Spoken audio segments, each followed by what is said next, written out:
Thank you, El Paso. And let me introduce you to the next First Lady of the United States, Jane Sanders.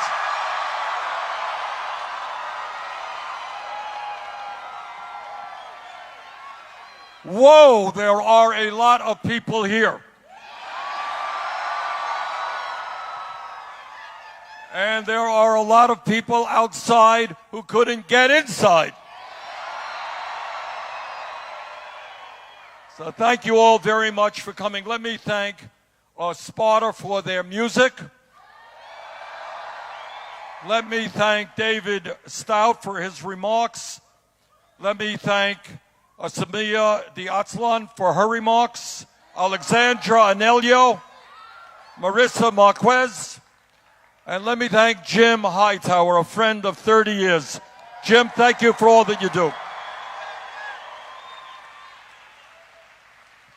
When I look out at an audience like this, and I see the diversity and the beauty in this audience,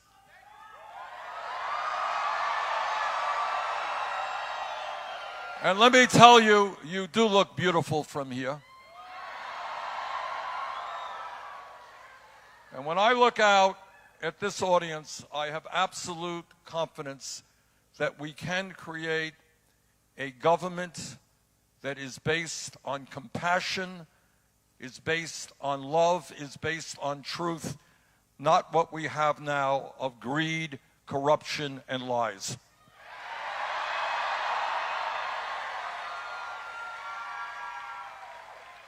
All of you know that we have a president today who is a pathological liar, who is running a corrupt administration,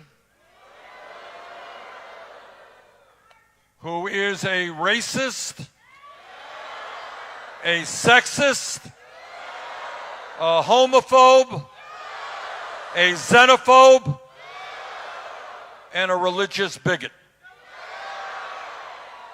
And he thinks that he is going to win election by dividing this country up based on the color of our skin or where we were born.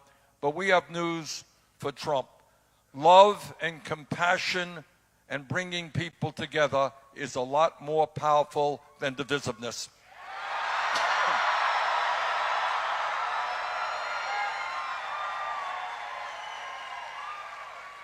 The message of our campaign, as I think all of you know, is us, not me.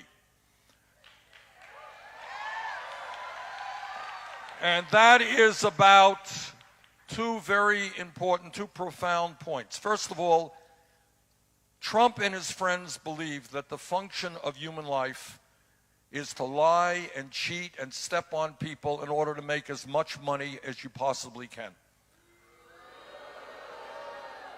We have a different vision of what human life is about. We know that we are better and stronger and more human when we reach out with compassion, when we understand that we are in this together, that every family here, every family in America has its problems, and that we are strong when we stand together, when my family cares about your family, when your family cares about my family. That is the kind of America we have got to create.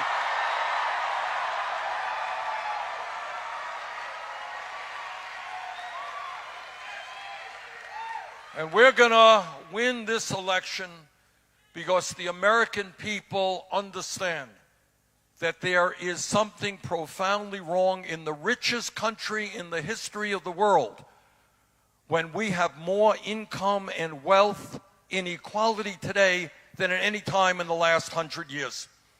It is not acceptable to working people in this country that 3 people own more wealth than the bottom half of American society. It is not acceptable that tens of millions of people are working 2 or 3 jobs just to take care of their families. It's not acceptable that half of our people are living paycheck to paycheck.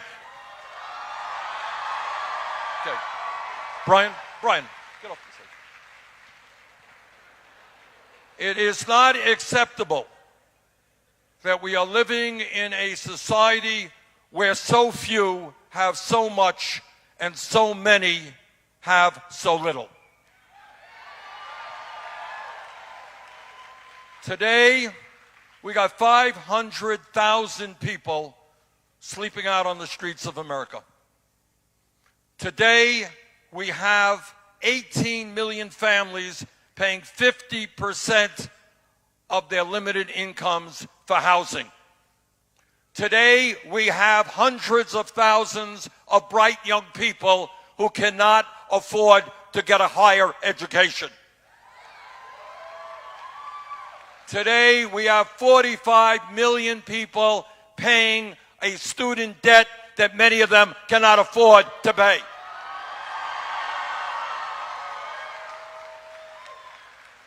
So what our campaign is about and what our administration will be about is rethinking America, understanding that all of our people, when I say all, I also mean the undocumented in this country.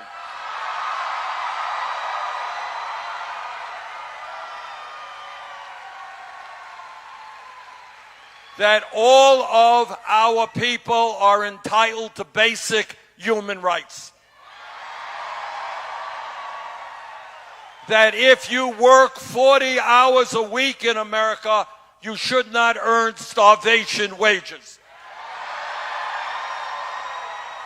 I have talked to too many people in Texas and all over this country.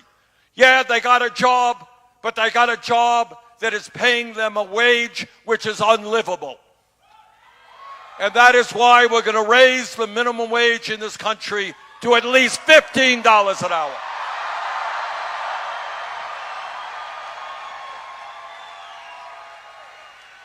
And that is why we believe that it is absurd that women in America make 80 cents on the dollar compared to men, and minority women, Latino, African American women, make even less. And that is why we are going to establish equal pay for equal work.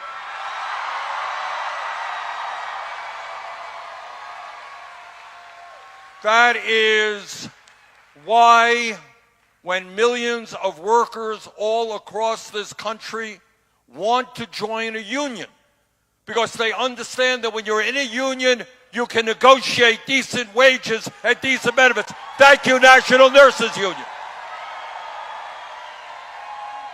We're going to make it easier for workers to get into unions, get decent wages and decent benefits. All of you know that our infrastructure, that is our roads, our bridges, our water systems, our wastewater plants, are crumbling. You all know that we have a major crisis in affordable housing, in homelessness. We are going to rebuild our crumbling infrastructure, build 10 million units of affordable low-income housing, put millions of workers to work at good-paying union jobs.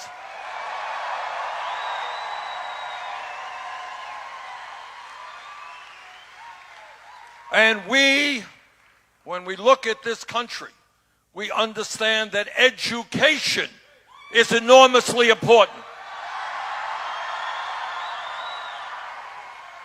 And we understand that if this country is going to do well for all, we need to have the best public education system in the world.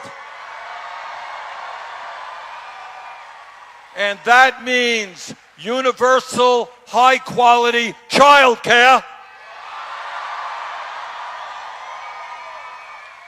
It means tripling funding for low-income Title I schools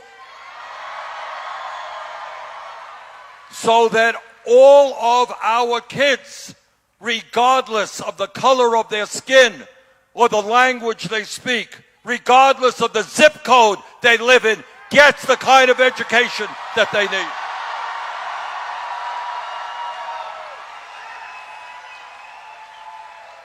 And we believe, if we believe in education, which we do, it means we believe in educators, teachers.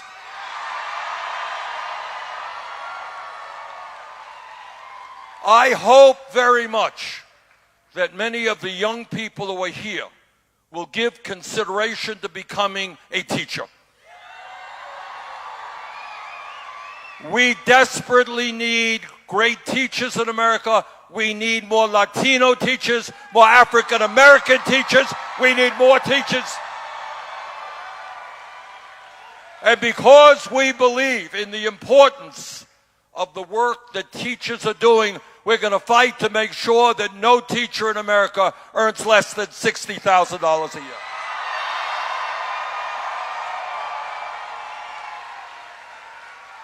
And because we believe in educational opportunity for all, we're going to make public colleges and universities and trade schools tuition free.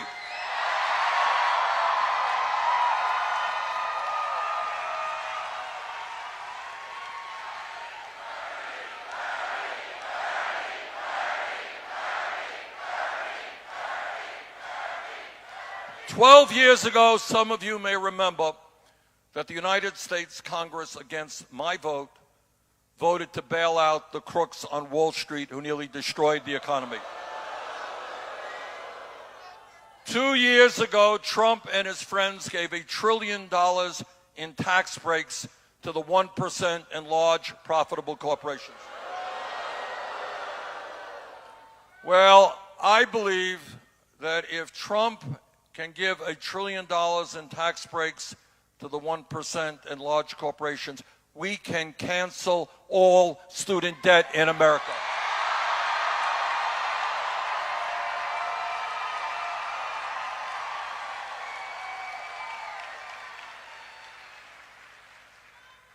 The United States of America, the wealthiest country in the history of the world, is the only major nation on earth that does not guarantee health care to all people.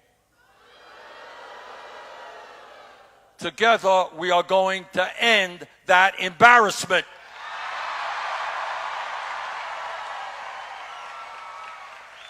And I want you all to understand, the media sometimes misses this. The idea of universal health care is not a radical idea. I live in Burlington, Vermont. Come on up and visit us sometime. 50 miles away from where I live in Canada, everybody goes to any doctor they want. You don't have to take out your wallet or your credit card. If you get sick and you end up in a hospital for a month, you come out of that hospital without owing one nickel.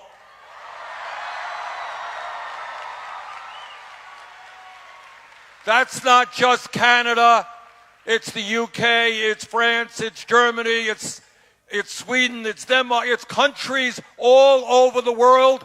They understand what you understand, what I understand. Health care is a human right, not a privilege.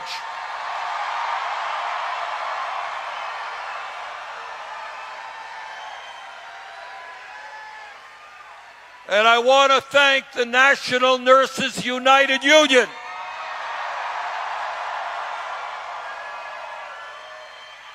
These are the nurses who are on the front line of healthcare. They're taking care of all of us every single day. They know how dysfunctional, how cruel the current system is. Thank you, nurses, for all you're doing.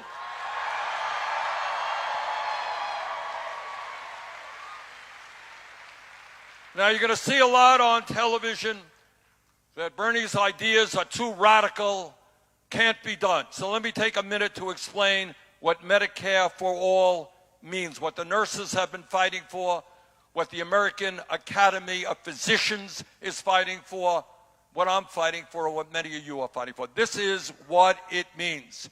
It means no more premiums for workers or their employers. premiums gone. It means no more co-payments when you walk into a doctor's office. Gone. It means we end the insane concept of deductibles. So millions of people have health insurance, but they still can't go to the doctor because they got a $5,000 deductible. Medicare for all means we end all out-of-pocket expenses. And because we are going to take on the greed and the corruption of the pharmaceutical industry, an industry that charges our people sometimes 10 times more for the same exact drug sold in Mexico or in Canada. Under our administration, that thievery is going to stop. And nobody in America will pay more than $200 a year for prescription drugs. Now, right now, I want everybody to hear this. We are spending twice as much per person on health care as the people of any other country. It's not that we're not spending enough money. We're spending $11,000 for every man, woman, and child in this country. And yet, despite that huge expenditure, we have 87 million people uninsured or underinsured. We got at least, and I think the number is higher, at least 30,000 people who die every single year because by the time they walk into the doctor's office, because they're uninsured, their situation is terminal. We have 500,000 people in America who go bankrupt because of medically related bills. Think about it for a second. Think about somebody who is struggling with cancer or heart disease or Alzheimer's. What a struggle it is to get well. And yet on top of all of that, they got to worry that their family is going bankrupt. In America, you should not suffer financial ruin because you got sick.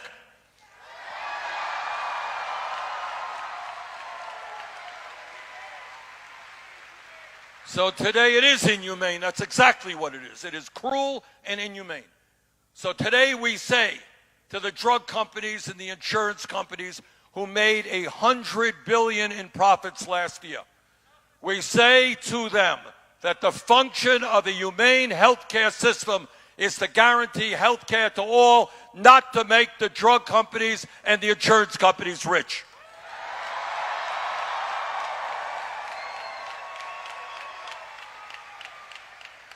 Now, Donald Trump embarrasses us every single day.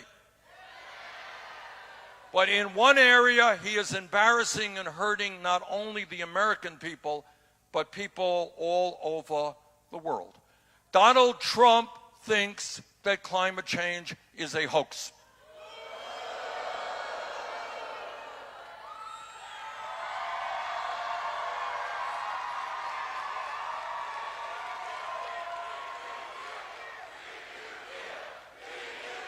Stand up.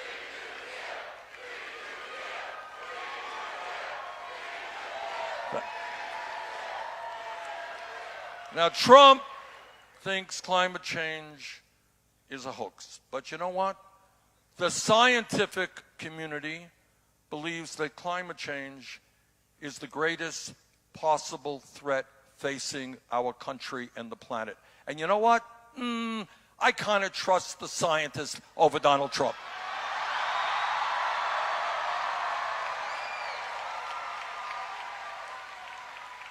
So I am proud to tell you that we have introduced the most comprehensive climate change proposal ever introduced by a candidate for federal office based on the principles of the Green New Deal.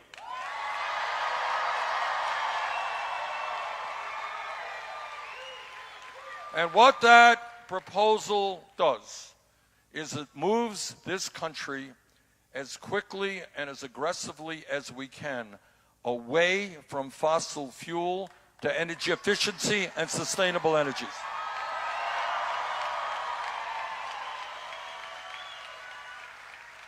And by the way, under the Green New Deal, we create up to 20 million good-paying union jobs.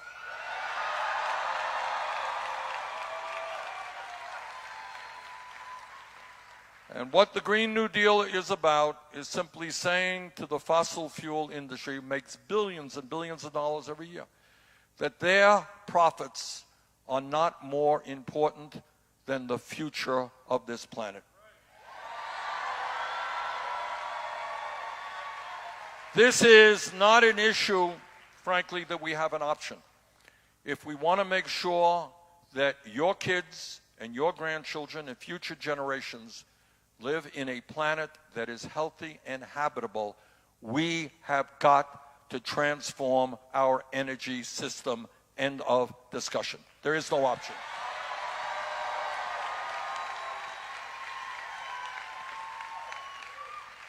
And when we talk about issues of enormous importance to this country, it means major, major reforms for a broken and racist criminal justice system.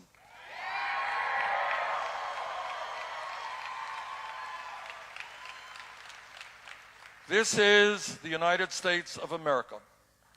We should not be having more people in jail than any other country on earth, including communist China, 4 times our size.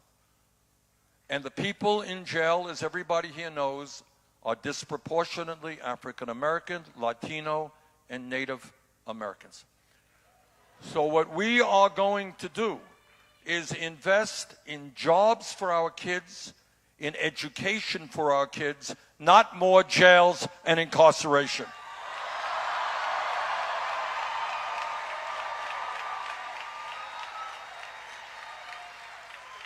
And because we believe in equal justice under the law, we are appalled that today, as we speak, 400,000 people in this country are in jail not having been convicted of anything. They are in jail because they cannot afford bail. They're poor. And that is why we're going to end cash bail in this country.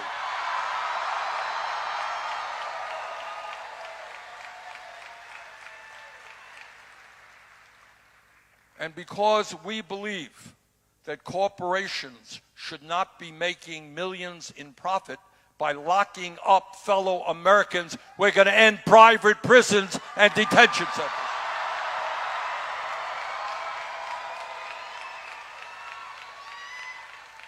And because we believe that the so-called war on drugs has destroyed too many lives, we're going to end the war on drugs, legalize marijuana in every state in this country.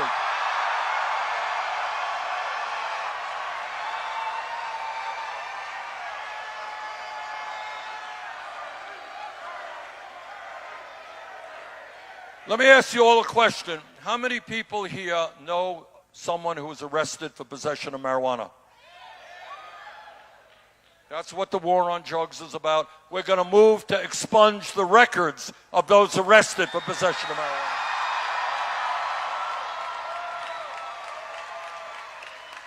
And I'll tell you what else we're going to do. And this is not an idea that I came up with. It's an idea that friends of mine from the African American and Latino community told me.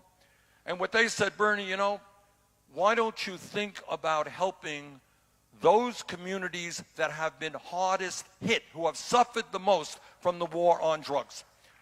And what we're going to do then is not allow a few corporations to control legalized marijuana in America. We're going to invest in the African American community, the Latino community, the Native American community.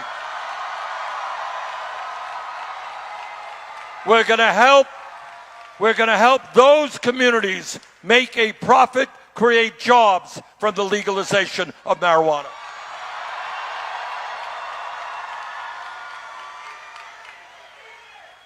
And let me say a word about another system that is broken and racist, and that is the immigration system in this country today. I don't know if any of you know this. I am the son of an immigrant. All right? Like many of you, my father came to this country at the age of 17. He didn't have a nickel in his pocket, couldn't speak a word of English. He had very limited education. I know a little bit about the immigrant experience. And let me tell you, on day one and henceforth, we are going to end the demonization of the undocumented in this country.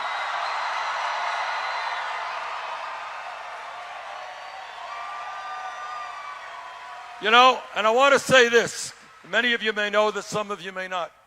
You know, Donald Trump every day tells us we're supposed to hate the undocumented, right? Supposed to hate them. But when he was a private businessman in New York, and is a private businessman who owns resorts all over the country, he loved the undocumented. He hired them. He exploited them.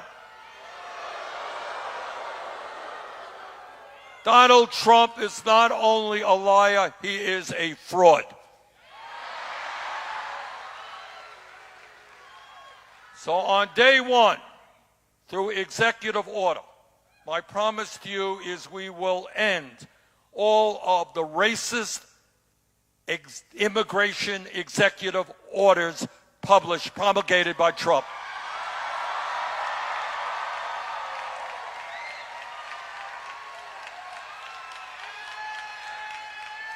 And on day one, this is, some things you could do by executive order, some things you need legislation for.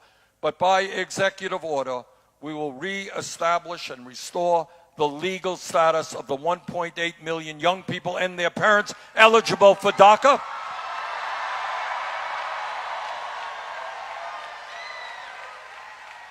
We're going to end our border policy so that no federal agent again will ever snatch a baby from the arms of her mother. We are not going to be locking children up in cages. We're not going to be separating families. And we're going to end the ICE raids that are terrorizing communities all across this country.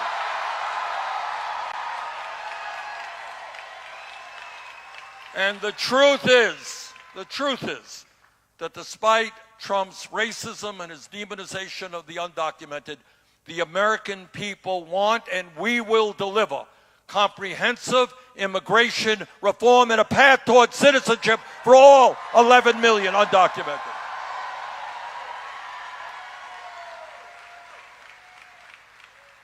Now, earlier today, just a few hours ago, when I landed in El Paso, we went to the memorial at the Walmart shopping area in honor of the 22 people who were mowed down. And I was thinking what a horror it is to see that not only was there a mass shooting, there was a mass shooting here just trying to kill Latino people. That a few years ago in Charleston, South Carolina, some sick person walked into a black church, shot down African Americans. Last year, another sick person walks into a synagogue in Pittsburgh, shoots down Jewish people. What we have got to do as a country is do everything possible to end the hatred. We are all human beings with common dreams. We share a common humanity. And we got to end that hatred. We got to come together, black and white and Latino, Asian American, Native American, gay and straight. We got to bring people together. And as president, I will do everything I can to do that. And let me tell you this, that our cabinet, our administration will in fact look like America.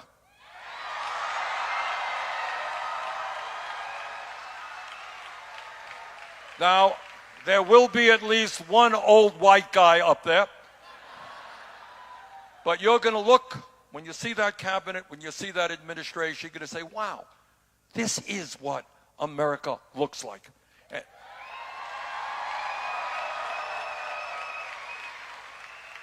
And let me say a word about the incredible amount of gun violence that you have experienced here, that other cities and communities all over America have experienced.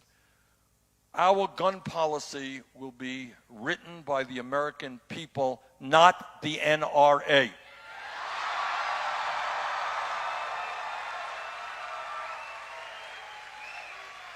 We will have universal background checks. People with violent backgrounds should not be owning guns. We're going to end the gun show loophole. And we are going to do what the American people want, ban the sale and distribution of assault weapons in this country.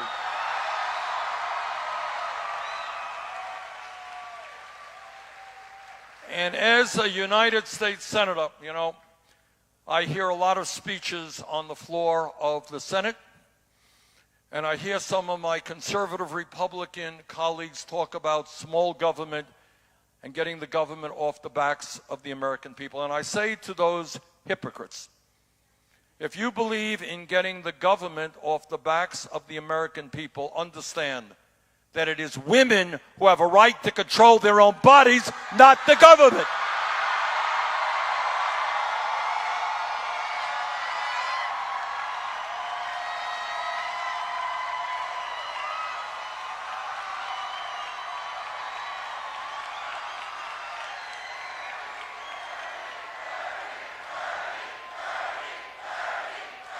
And let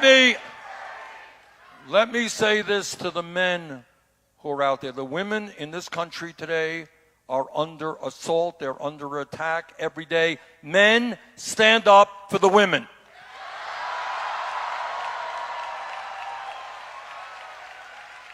So my promise to you as president, I will never nominate anybody to the Supreme Court or the federal bench who is not 100% pro-Roe v. Wade.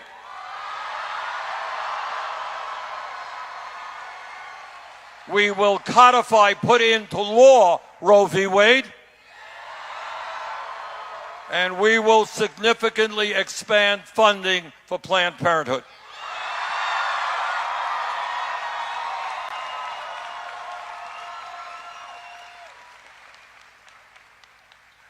Now, as a United States Senator, I know the power of the corporate elites and the 1%.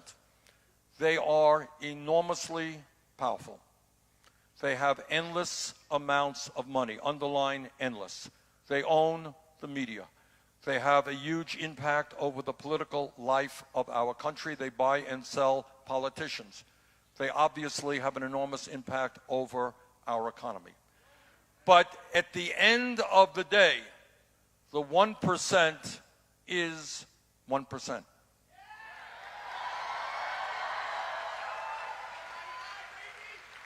And the last I heard, you know, I don't have a PhD in mathematics, but the last I heard is that 99% is a heck of a larger number than 1%.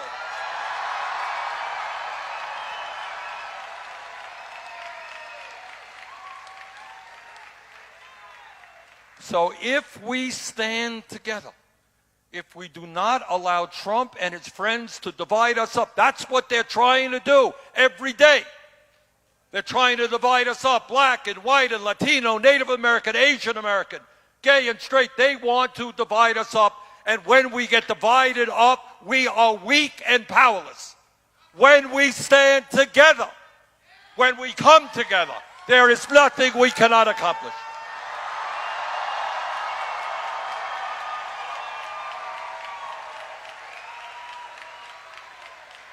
You know, a few minutes ago, before I came on, did a TV interview with a local TV station, and the fellow who was interviewing me said, you know, Texas is a conservative state. I don't believe it. What my impression, what I believe in this state, if working people, if young people, if the minority communities come out in large numbers, we can turn this state around.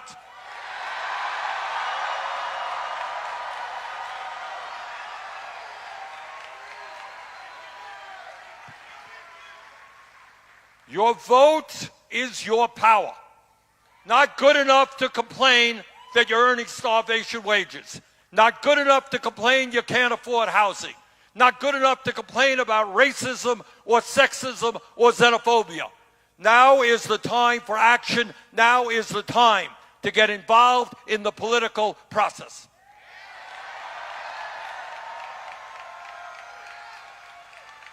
This is the most consequential election in the modern history of this country. Texas will play an enormous role. If we win here in Texas, Trump is finished.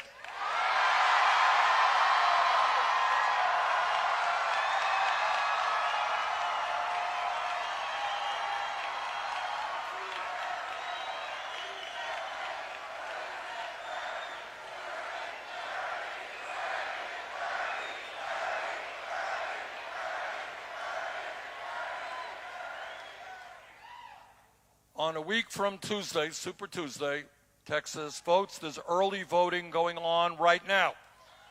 Okay? Please vote early. Please bring your friends and your family and your neighbors out to vote.